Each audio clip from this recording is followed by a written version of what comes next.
It began like any other infection, microscopic spores carried by the wind, invisible to the naked eye. The first cases were thought to be isolated fungal infections, but this was no ordinary fungus. This was something far more sinister, capable of evolving at an alarming rate. The scientific community called it Cordyceps hominis, a mutation of the species that typically targets insects. But this strain had adapted, and now it could infect humans. At first, the symptoms seemed mild, fatigue, fever, and strange rashes. But within days, the infection spread through the bloodstream, releasing toxins that began to affect the brain. Those infected started to lose control of their motor functions, their actions erratic and unnatural. The fungus had found a way to hijack the central nervous system, turning humans into walking hosts, puppets for the fungal spores to spread further.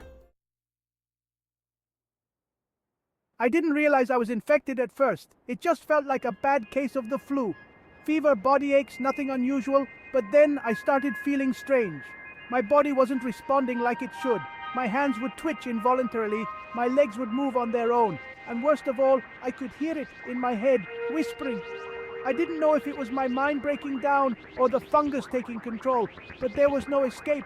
My thoughts were being hijacked. One morning, I woke up outside, covered in mud, not remembering how I got there.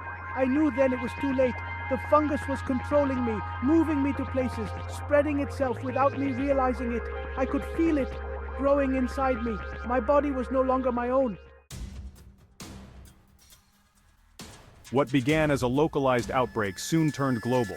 The fungus spread rapidly, carried by humans unknowingly moving from city to city, country to country. Airborne spores infiltrated urban centers, seeping into the lungs of millions. Hospitals were overwhelmed, governments issued lockdowns, but the infection was already out of control. The fungal spores spread silently, unseen, infecting vast populations before anyone realized what was happening. The infection targets the brain first, embedding itself deep within the neural pathways. The fungus releases hallucinogenic compounds, causing infected individuals to act irrationally, violently, or simply wander aimlessly.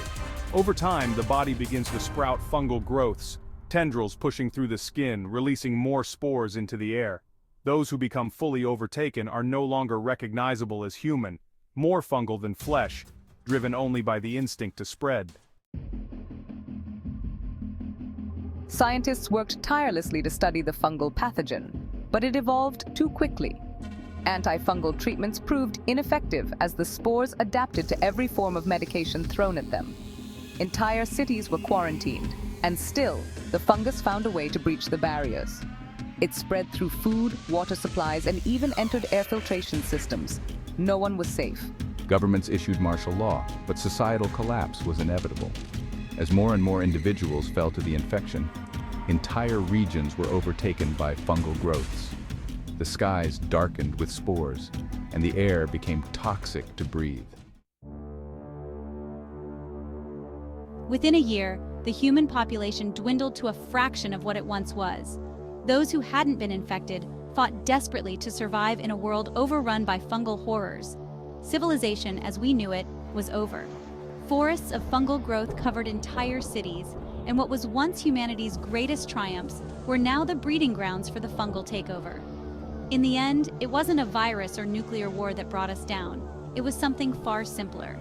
A fungus, once considered harmless, evolved to become the perfect predator.